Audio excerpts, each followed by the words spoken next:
그 가사전담 법관 네. 오래 하셨으니까 네. 노소영 그 관장 관련해서 1심 네. 판결이 왜 그렇게 나왔을까요? 뭐 사실 제가 사실 노소영 이 판결에 네네. 첫 번째 나오는 재판장이긴 하거든요. 아 진짜요? 예, 그러니까 최태원 회장이 이혼 소송을 제기했을 때 네네. 노소영 씨에게 소송을 제기했을 때 제가 그렇죠. 그때 네네. 조정 신청을 아 하셨는데 이혼 조정할 때 예, 그거를 조정 아. 그때 재판장이었습니다. 네네네. 근데 제가 한 역할은 네네. 사실은 실질적인 일은 네. 그 당시에 저희가 인사이동이 예정되어 있던 때라서 저는 그냥 송달하세요. 네. 송달하는데 도장이 하나가 딱 찍혀 있을 뿐이고 아. 그 이후에 모든 일은 프로세스는 다 후임 재판장들이 하셨고 네네. 저는 이제 그래서 그 서울가정법원 내에서 소년 보호 사건을 담당하는 재판부로 옮겼었거든요. 네네. 근데 처음에 그때 딱 왔을 때 이 사건을 내가 맡은. 그리고 그 다음 드는 생각 다행이다. 아. 나 이제 떠난다. 아. 근데 대부분의 판사님들의 마인드는 약간 이런 큰 사건이 오면 뭐 내가 이거 큰 일을 해서 안 하기보다 판사님들도 다 사람인지라 다행이다라는 생각을 좀 하거든요. 네네. 내가 안에서 이거를 이 짐을 이 무거운 짐을 네네. 벗을 수 있어서 정말 다행이다. 인간적으로 그런 생각이 많이 듭니다. 그런데 그때는 노소영 관장은 이혼 이혼을 안 하지 하겠다고 않는 그랬었잖아요. 쪽이셨죠. 네, 그렇습니다. 그러다가 네. 이제 상황이 바뀌어 가지고 네. 그 노소영 관장이 반소를 제기했잖아요. 네, 2018년 경주. 2018년에 네. 그런데 이제 반소를 제기하게 되면 결국은 너도 이혼한다 나도 이혼한다 네. 그러니까 그때부터는 뭐 실질적으로 이혼의 의사가 합치가 되는 거니까 네. 이혼이 그냥 쭉 가는 네. 걸로 보면 되겠네요. 네, 그렇습니다. 그래서 그 이혼 소송의 기각을 구할 때까지 네네. 노소영 관장 피고 쪽에서 네. 그때는 가장 그때 가정법원이나 다들 쟁점은 네네. 우리나라의 그 이혼에서의 유책주의냐 음. 파탄주의냐. 네네. 지금은 유책주의가 원칙이기 때문에 혼인 관계의 귀책 사유가 있는 사람은 이혼 청구를 못 하는 네네. 게 지금도 현재도 그렇습니다. 네. 그 판례가 아직 안 바뀌었죠. 네, 명시적으로 그 원칙은 그대로 유지가 네네. 되고 있습니다. 그래서 과연 이 판결이 그대로 갈 경우에 파탄주의가 도입이 될 수 있을 것인가가 정말 많은 화두였고 네네. 그 무렵에는 유책주의와 파탄주의에 대한 수정 또는 뭐 재조명 이런 네. 식으로 심포지엄도 상당히 많이 열렸었거든요. 그런데 그러다가 2018년도에 이제 반소가 제기되면서부터는 그 이야기 다른 관점으로 넘어가게 된 거죠. 그러면 처음에 노소영 관장이 요구했던 게 네. 돈이었나요, 아니면 주식이었나요? 제가 알기로는 네네. 제3분의 반소를 제기하면서 이제 위자료 청구를 구하면서 제3분할로는 현물 분할로 주식의 분할을 원하셨던 걸로 저는 알고 있습니다. 제 기억에는 노소영 관장이 네. 최태원 회장이 가지고 있는 SK 주식의 42점 몇 %를 달라 네. 네. 이렇게 했었던 것 같고 그때 당시에 그 네. 42점 몇 %의 가치가 1조 3천억 원 정도로 그 기억이 네. 나는데 요번에 이제 현금이 딱 됐으니까 현금도 거의 뭐 1조 3,800억 이렇게 나왔으니까 네. 큰 차이가 없는 걸로 딱 됐던 것 같은데 네. 그런데 그때 가처분이 있었다면서요. 네, 그렇습니다. 그래서 가처분을 왜 했을까요?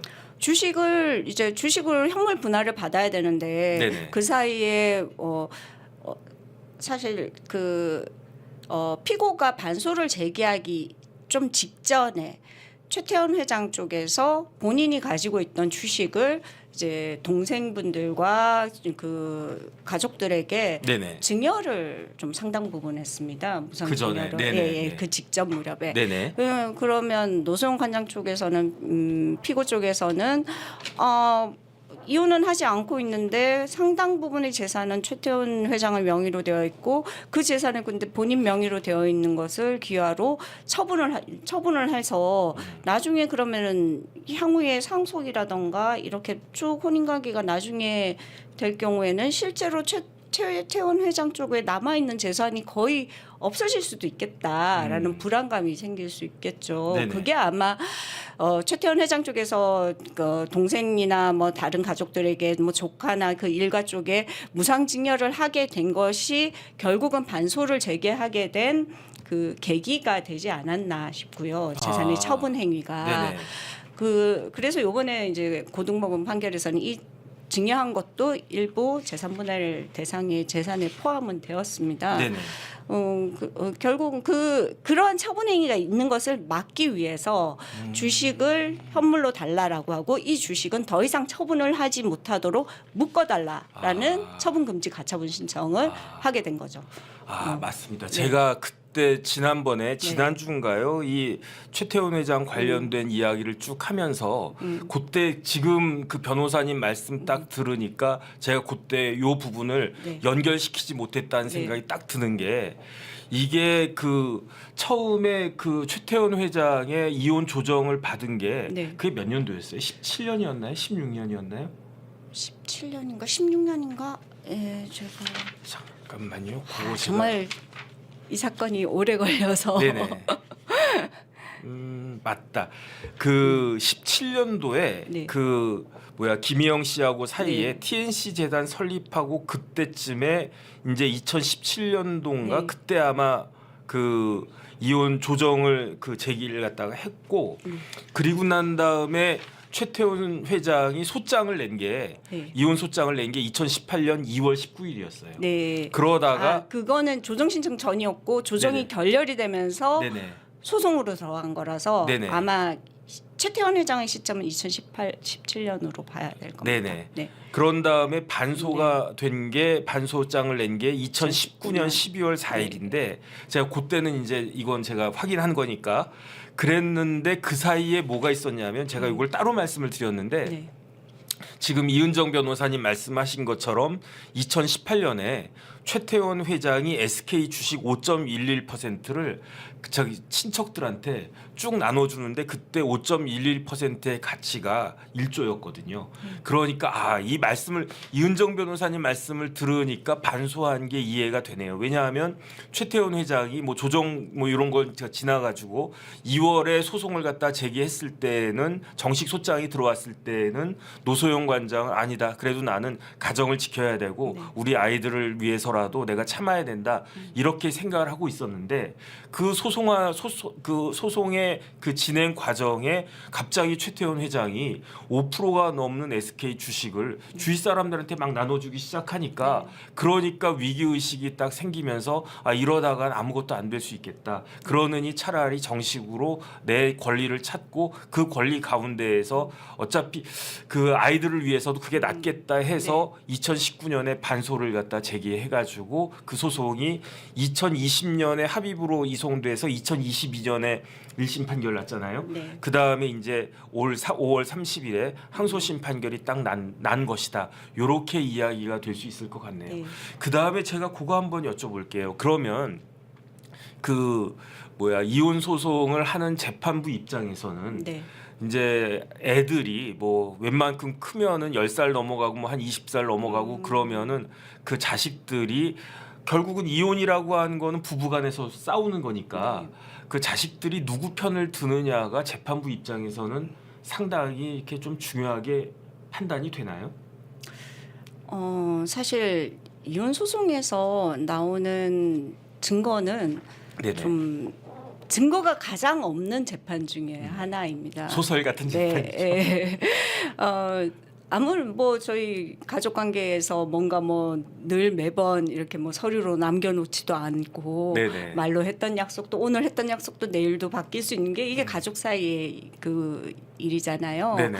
그래서 당사자는 사실 되게 오랜 기간 동안 고통을 받아오면서 살아왔지만 매번 그 고통을 받아온 걸 용서하고 인내하고 감내하면서 이렇게 살아온 세월을 그 누구보다도 잘 아는 경우는 가장 가까이에서 옆에서 지켜본 자식인 경우가 많기는 합니다. 네네. 그래서 자식들의 진술이 어느 정도 많은 그 비중을 차지하는 것은 맞기는 하지만 그렇다고 해서 꼭 그게 뭐 결정적인 거는 아니고요. 네네. 그리고 이혼 소송은 뭐 좀 또 다들 보시면 그렇겠지만 이 워낙 이제 세월이 길고 당사자들이 양쪽의 말들이 있으니까 계속 재판을 진행하다 보면 어느 정도는 이 양쪽의 주장만으로도 실체에 접근하는 경우가 많습니다. 서로 말이 계속 이렇게 하면서 그대로 이제 이게 그러니까 말이 맞춰지는 거죠. 예. 그래서 어느 한쪽이 근데 되게 친밀한 자식이 있어서 이쪽 편을 든다 하더라도 이게 뭐 이야기를 맞춰가다 보면은 그 자식이 결국은 좀 재산 때문에 아빠 편을 두는구나 네네. 이렇게 생각이 들 때가 있거든요. 네네. 그러니까 이게 증거가 없다 하더라도 이거는 당사자들만이 알 수 있는 그런 내용들의 이 주장들이 교차되다 보면은 맞춰지는 경우가 많아서 꼭 뭐 어느 자식이 어느 쪽을 편을 든다라는 게 재판에서의 결정적인 요소는 아니지만 네네. 말씀드린 것처럼 그래도 제일 많이 가까운 가족이기 때문에 받아들이는 경우는 많다. 예. 그런데 많은 사람들이 제일 뭐 저 포함해가지고 제일 궁금하게 생각하는 게 네. 1심에서는 재판부가 네. 665억 현금에다가 네. 이게 재산 분할로 예. 그 다음에 위자료는 1억이다 네. 해가지고 666억 이렇게 네. 되었었단 말이에요. 그런데 항소심에서는 그 금액이 20배로 껑충 뛰었어요. 네. 이렇게 널뛰기 하는 식으로 어쨌든 같은 법원인데 물론 네. 이제 가정법원, 고등법원 이제 차이는 신급 차이는 있지만 크게 보면 대한민국 네. 법원인데 이렇게 큰 차이가 날 수 있나 이런 것들을 네. 궁금하게 생각할 수 있을 것 같은데 네. 그런데 1심하고 항소심하고 왜 이렇게 금액 차이가 많이 난 걸까요? 결국 그 SK 주식의 평가이죠. 네네. 어떻게 바라봤느냐, 네네. 이게 특유 재산이냐, 아니면 뭐 부부가 공동으로 마련한 재산이냐, 유지 형성하는데 기여가 있었던 재산이냐, 이 부분에 대한 판단이 네네. 1심과 항소심을 판가름하는 결정적인 기준이 된 것 같고요. 네네. 그 부분에 대해서는 워낙 다들 이제 뭐 논증하시고 편 드시는 분들이 많으셔서 뭐 다 많이들 아시겠지만 결국은 이 특유재산인지 아닌지는 그 SK가 설립되게 된 모태가 그 자금이 어느 쪽에서부터 태동이 됐는지 네네. 그게 하나의 쟁점이 되는 것 같고 네네. 그 다음부터는 설사 그렇다 하더라도 SK가 지금처럼의 대기업으로 크게 된 데에는 누구의 기여가 있는지 네네. 그 두 가지를 맞추어서 네. 봤던 것 같아요. 네네. 근데 1심에서는 당초에 이제 이 들어왔던 그 금전이나 이런 부분들에 대해서는 노 관장님 쪽에서의 그런 뭐 출연이 없었다라고 봤기 때문에 여기서부터 막혔던 것 같고요. 근데 항소심에서는 요거 부분을 뛰어넘었고 결국 그 노태우 대통령의 비자금이 들어갔다는 부분을 인정하고 들어갔으니까 네네. 여기서부터 들어갔고 그 다음 부분으로 또 했던 큰 쟁점 중에 하나가 그건 좋다. SK 태동은 이렇다 하더라도 그 이후에 급속도로 발전한 건 최종현 회장이 98년경 돌아가신 이후에보다 지금 SK는 그때 당시와는 훨씬 더 비교할 수 없잖아요.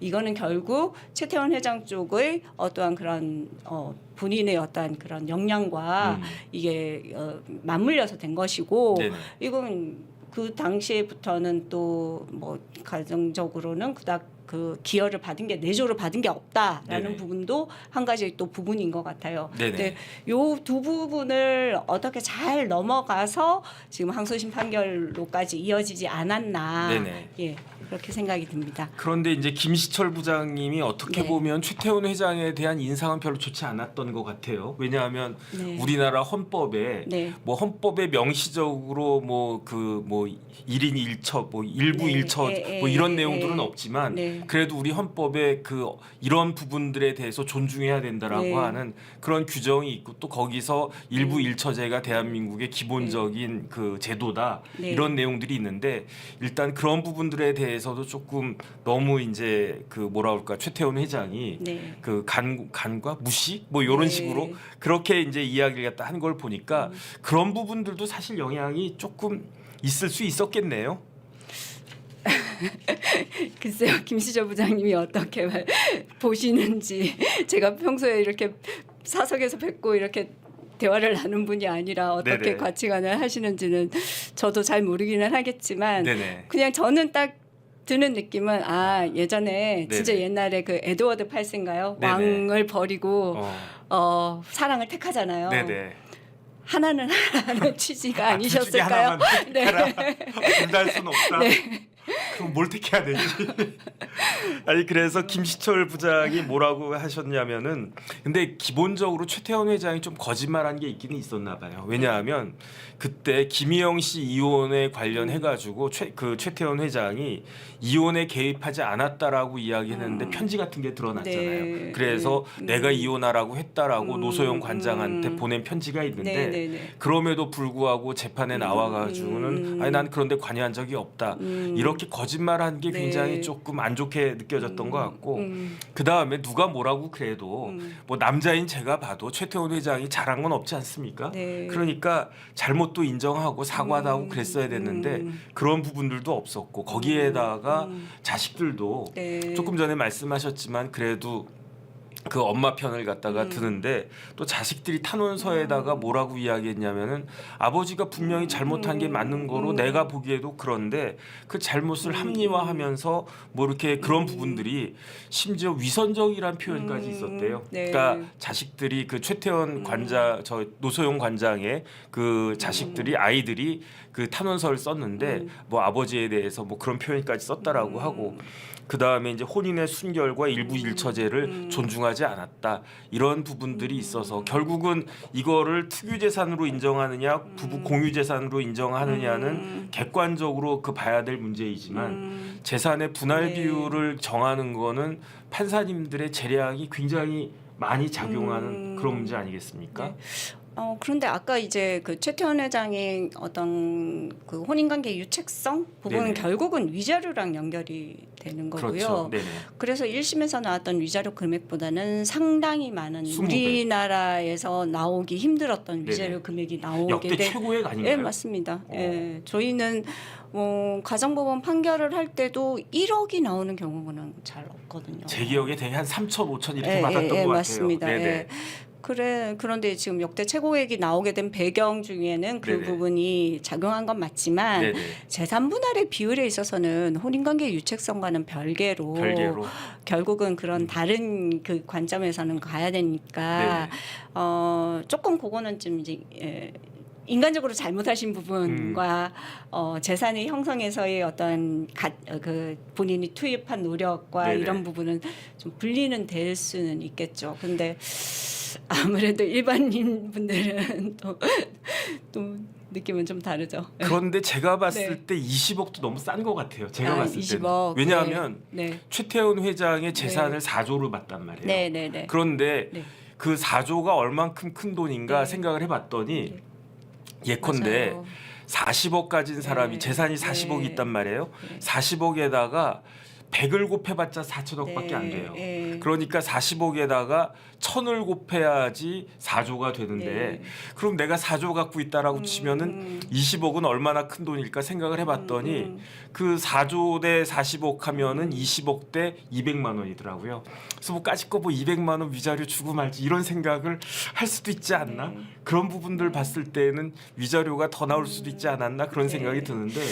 근데 이 사건으로 뭐 사실 여기는 이제 재벌과 이혼이고 네네. 저희 일반 국민들 뭐 지금 많은 평범한 사람들 사이에서의 혼인관계의 패턴에 있어서 위자료가 대폭 상향될 것이다. 저는 거기에 대해서는 조금은 그렇진 않아요. 회의적이거든요.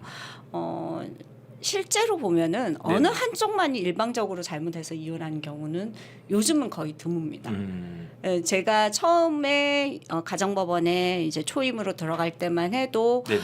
뭐 두 집 살림하거나 폭행이 원인이거나 뭐 저희가 말하는 진짜 심한 유책 배우자인 경우들의 사건이 있었는데 요즘은 이제 시대가 많이 변해서 어느 정도의 그런 잘못은 서로 쌍방되는 경우들이 많기 때문에 네네. 아마 아까 이제 말씀하신 것처럼 위자료가 3천에서 5천이 나온다는 거는 누구의 잘못이 이제 그 정도 더 많은 거죠. 네네.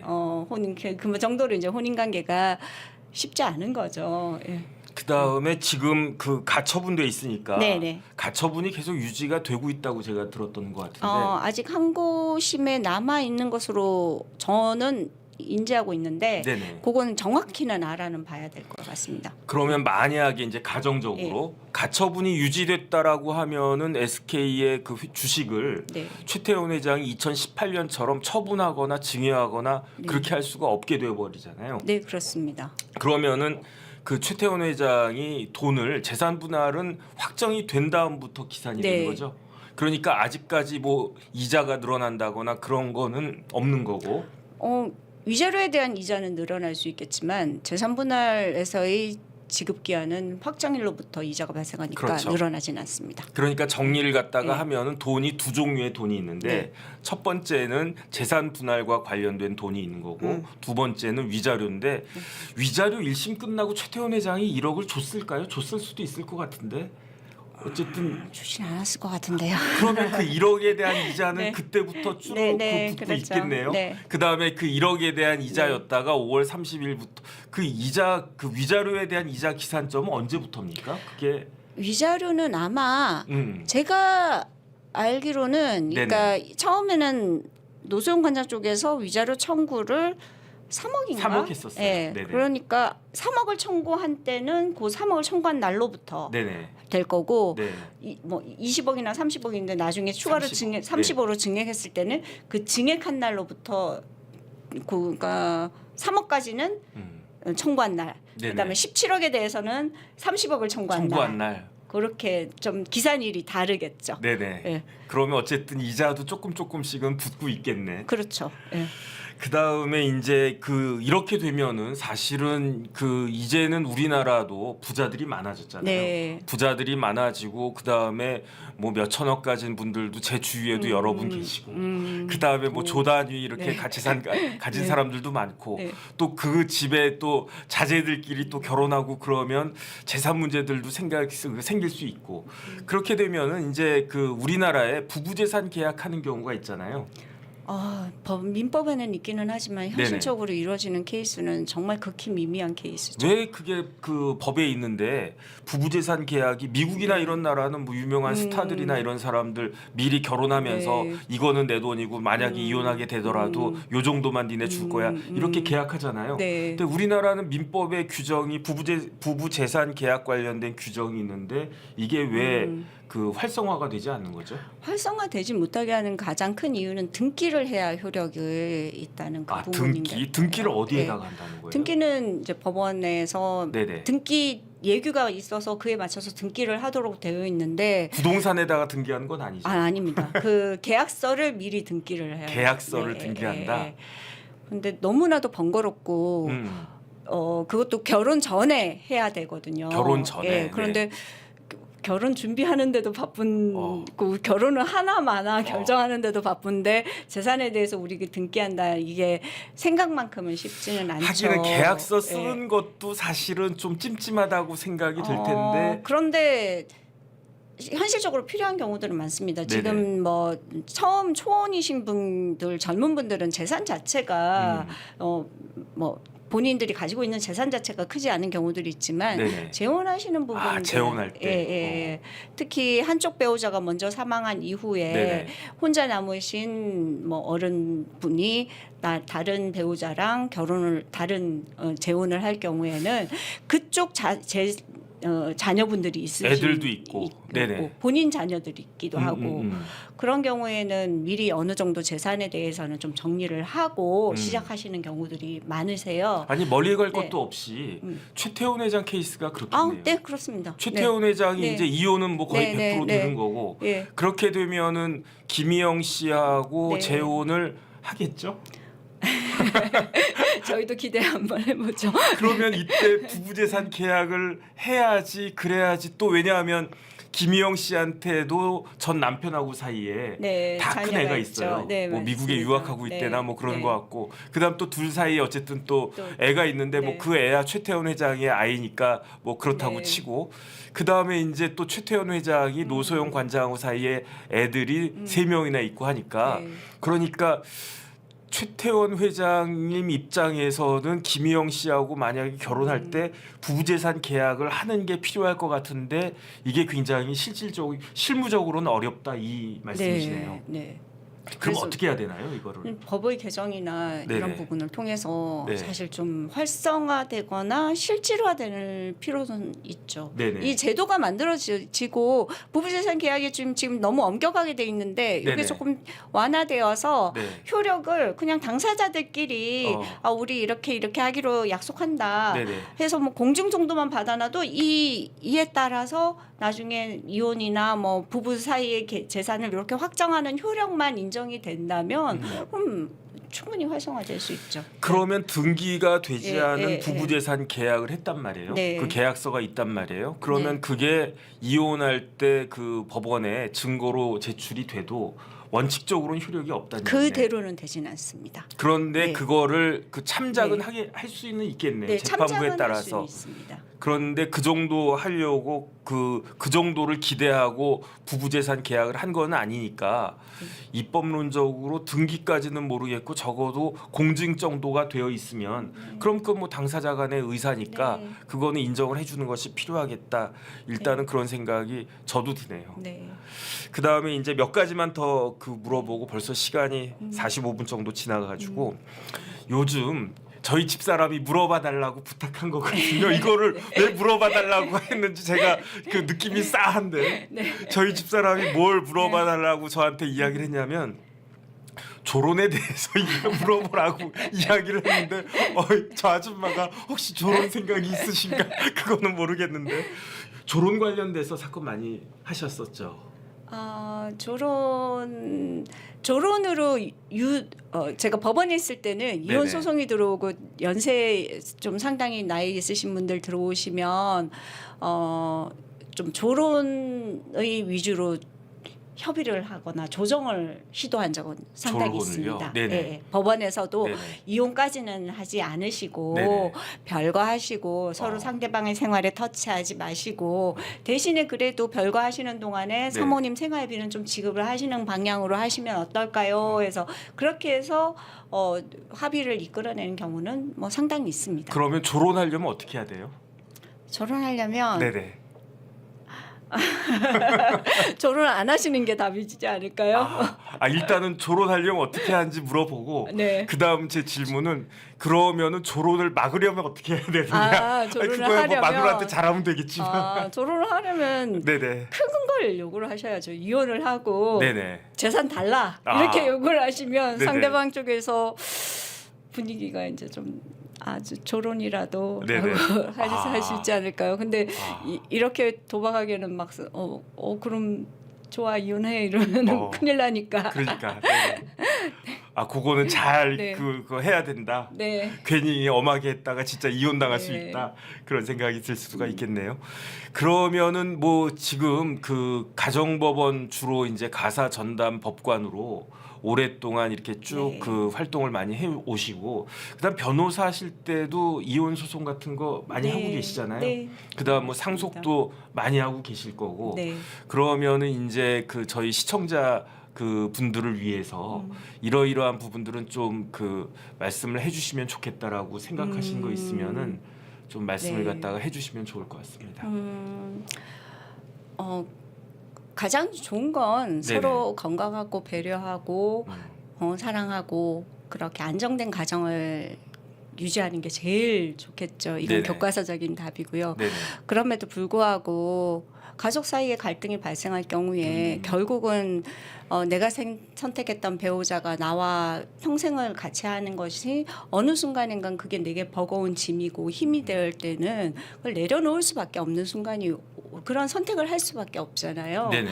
일단은 그 선택에 대해서 너무 뭐라 해야 되나 죄책감, 뭐 내가 잘못해서라거나 내가 뭔가 못나서라거나 여기에 대한 감정적인 부분에 대해서는 사실은 조금 그렇지 않을 수도 않다. 네네. 그건 전혀 내가 내 잘못이 아니라 내가 최선을 다하더라도 이런 결과가 올 수 네네. 있다라고 약간 좀 감정적인 부분에 대해서는 좀 힘을 가지고 시작을 하시는 게 좋을 것 같고 그다음에 이제 실질적으로 변호사로서 드릴 수 있는 말씀은 네네. 이혼 소송이나 협의 이혼이나 어떤 절차든 현대사회에서 가장 필요한 거는 경제적인 부분입니다. 네네. 예, 그래서 내가 이혼을 하거나 이런 부분에 있어서 만일 이게 어렵고 소송까지 가야 한다?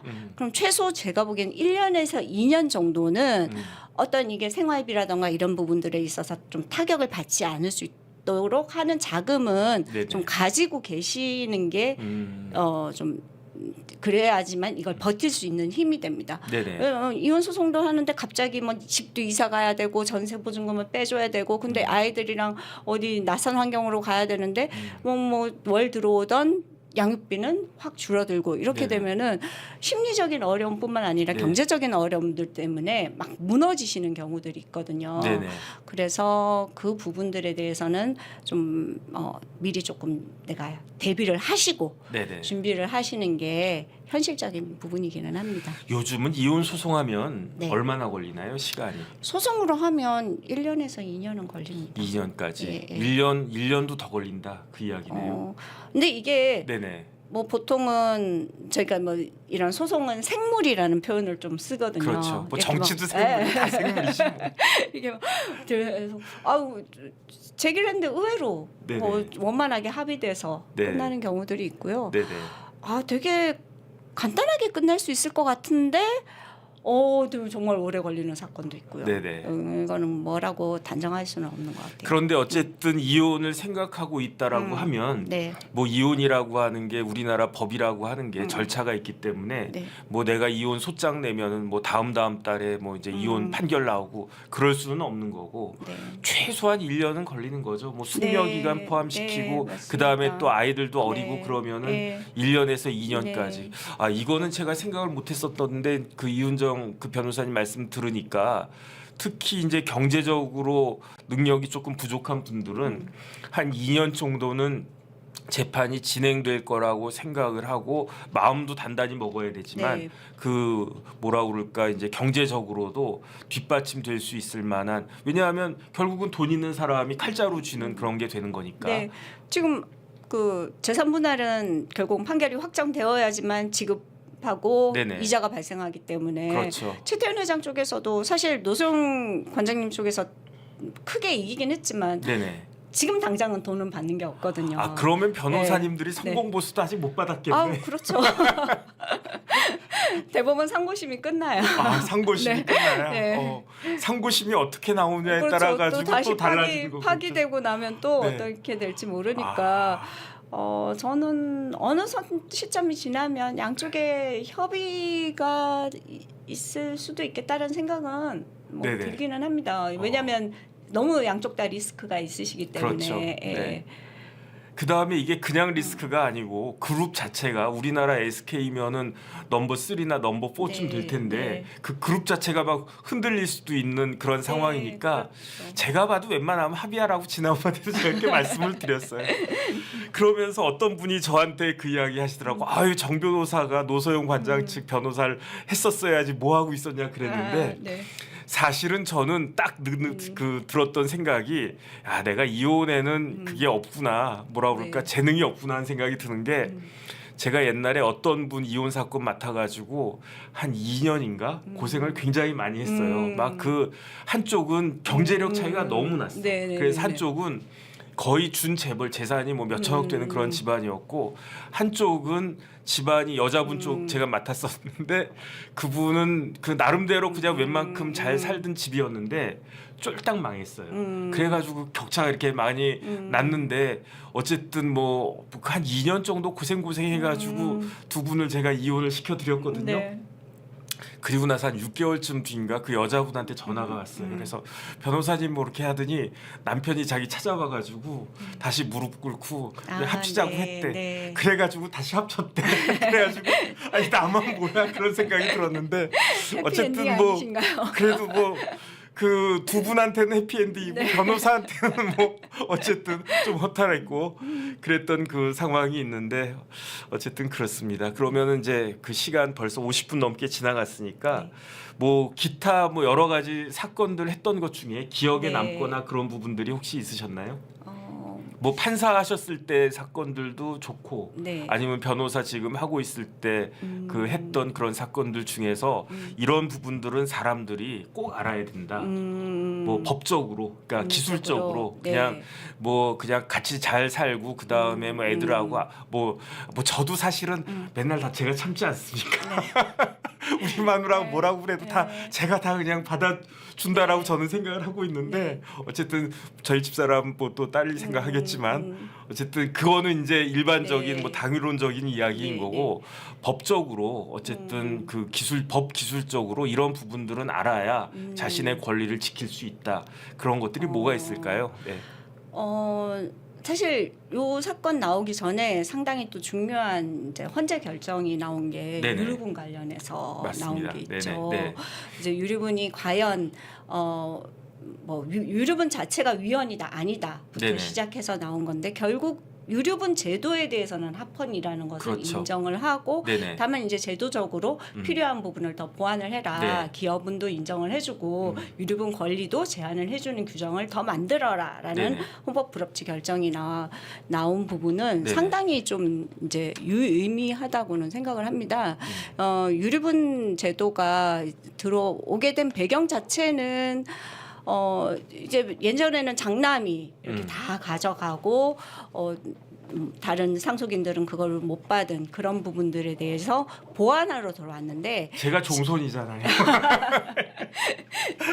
지금은 이제 예전 같지 않은 거죠. 네네. 다 상속인들이 균분하게 받아야 된다는 권리 의식은 상당히 높아졌는데 반대로 주는 사람의 의사는 제약이 돼버리는 거죠. 네네. 나 이쁜 자식한테 많이 주고 싶은데 유류분권 때문에 그게 그동안 많은 제약을 받아왔거든요. 네네. 그런데 이번에 헌법재판소 결정에 의해서 나를 그동안 오랫동안 보살펴오고 봉양해온 자식에게는 더 줄 수 있는 기여분 제도가 들어가게 그렇죠. 되어 있기 때문에 네네. 지금부터는 제가 보기에는 유언장을 혹시 쓰시려는 분들께서는 누구누구에게 내가 그동안의 기여를 감안을 해서 나는 이것을 주겠다라는 걸 좀 명시를 하시는 게 좋은 것 같아요. 유언장? 유언장 내에. 네네. 그래야지만 나중에 향후에 유류분 청구가 들어오더라도 이거는 이 자식에 대해서 이 기여가 있기 때문에 추가로 더 주는 거구나라고 이게 받아들여질 수가 있거든요. 그다음에 그래서- 유언장은 지금 써놔도 네. 언제든지 다시 쓸 수 있잖아요. 네, 맞습니다. 네네. 예, 그러니까 그러니까 유언장 써놓으면 네. 와, 나 죽을 때까지 네. 못 바꾼다 이거는 아니고 네, 아닙니다. 지금은 내 생각에는 우리 아들이 이뻐 그랬는데 그거 알고 또 우리 딸이 이쁜 짓 하면 또 유언장 그렇죠. 바꿀 수도 있는 네. 거고 하니까. 근데 이쁘다는 건 좀 써주는 게 좋죠. 아, 이뻐서 이쁘다고? 준다. 이뻐서 예전에는 그냥 준다고만 썼는데 네네. 지금은 이뻐서라는 말을 좀 넣어 주시는 게 향후에 분쟁이 있을 때도 정말 그게 조금 도움이 그러면 되지 정확히는 않을까. 이렇게 하는 게 좋겠네요. 네. 2024년 6월 15일 날 우리 딸이 요러요러한 이쁜 짓을 해서 내가 이렇게 준다. 이렇게 쓰면 더 낫겠네요. 네, 어느 정도는 그거는 이제 법률적인 자문을 받으시면서 하시는 게 좋은데 네네. 이 입법 방향이 이렇게 될 거라는 거는 확정적이기 때문에 네. 기업은 주장이 나중에 법원으로 들어가면은 이것도 입증하기가 어렵거든요. 네네. 뭐 부모님 모시는 거 당연한 거 아니냐. 네. 그건 자식 의무로서 한 거지. 네. 뭐 네가 더 했다고 해서 그게 무슨 뭐가 기여냐라고도 볼 수 있어요. 네네. 그렇기 때문에 유언자의 의사, 그러니까 돌아가신 어르신이 이런 부분들에 자식이 나에 대해서 이렇게까지 해준 거에 대해서 너무 이건 이 덕분에 내가 이 재산을 더 주는 거다라는 걸 미리 명확하게 밝혀주신다면 나중에 유류분 청구가 분쟁화되어도 크게 도움은 될 수 있습니다. 근데 사실 우리나라에 예. 유언장 쓰시는 분들이 별로 없어요. 점점 늘어나고는 늘어나고는 있습니다. 있는데 저도 아직 안 썼거든요. 예. 그런데 네. 유언장은 쓰는 게 좋은 것 같아요. 네, 저도 쓰는 왜냐하면 게 그 좋은 것 사이에 같습니다.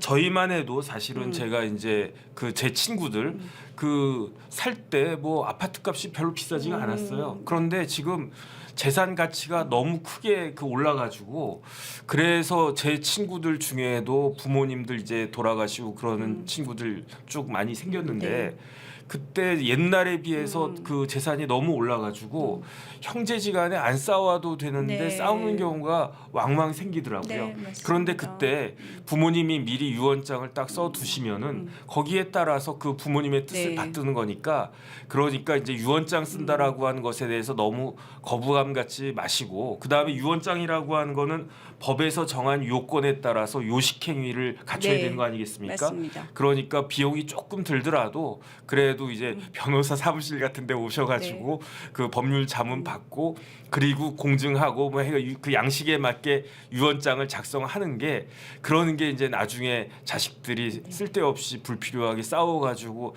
뭐 돈도 돈이지만 그렇게 한번 싸우면은 멀어지잖아요. 네, 맞습니다. 그런 것들을 갖다가 막을 수 있는 방법이 아닌가 그 생각이 들고 마지막으로 한 가지만 확인하고 오늘 마치도록 하겠습니다. 유류분 관련해서 헌법 불합치 결정이 나왔잖아요. 네. 그런데 헌법 불합치 결정이 제가 찾아보니까 2025년 12월 네. 31일까지란 네, 네, 네. 말이에요. 네. 그러면 2026년이 되면 왜냐하면 지금 국회가 일하는 걸 보니까 안 할 것 같은 생각도 네. 많이 든단 말이에요. 네. 그럼 2026년이 되면은 이 유류 문제는 어떻게 되는 건가요? 유류분 지금 청구 그대로 있는데 네네. 기여분이라던가 아니면 유류분 권리자의 권한을 제한하는 그 규정을 새로 만들어라라는 네네. 거기 때문에 그 부분에 적용을 못할 뿐이죠. 그러면은 네, 네. 예컨대 이제 형제자매는 유류분이 네, 그 3분의 예, 1이었단 어차피, 말이에요. 네, 근데 그거는 위헌 단순 위헌 네. 났으니까 지금도 의미가 네, 없는 의미 거고 없고. 그 다음에 네. 직계 존비속 관련해 가지고는 상속분의 2분의 1 내지 네. 3분의 1이 유류분인데 이거는 법이 바뀌지 않는다고 해도 그냥 그 지금 같은 네. 상황으로 유지가 될 것이다. 네. 그렇게 정리를 하면 될 것 같습니다. 다만 이제 기여분이라던가 이 제한이 들어오면은 지금은 상속분의 2분의 1인데 그거를 네네. 재판부의 어떤 재량으로 조정을 할 수 있는데 네네. 아직까지는 그 민법이 개정되기 전까지는 조정을 못 하는 거죠. 아, 예, 그래서 무조건 줘야 되는 사람은 상속분의 2분의 1을 줘야 되는 거죠. 네네. 근데 그 법이 생기고 나면 내가 기여분이 있으니까 내 기여분을 더 인정해 달라라고 해서 만일 4분의 1을 줘야 되는데 그러면 한 뭐 5분의 1로 바꿀 수 있다거나 네네. 6분의 1을 바꿀 수 있다거나 재판부에서 그건 좀 재량이 있는데 지금은 바꿀 수가 없어요. 네네. 아예. 네. 그런 부분이라서 저희도 사실 실무 입장에서는 빨리 좀 입법을 개정해 주셔야 저희도 지금 진행되는 사건도 어떻게든 할 수 있어서 국회가 좀 열심히 그러니까요. 제발. 뭐 그거 한다고 대통령이 네. 거부권 행사하시지도 않을 거니까 국회의원들이 이런 거 그러니까 좀 그 네. 센스가 있는 국회의원들은 네. 이런 지금 그 국회의원 중에 60명이 법조인이에요.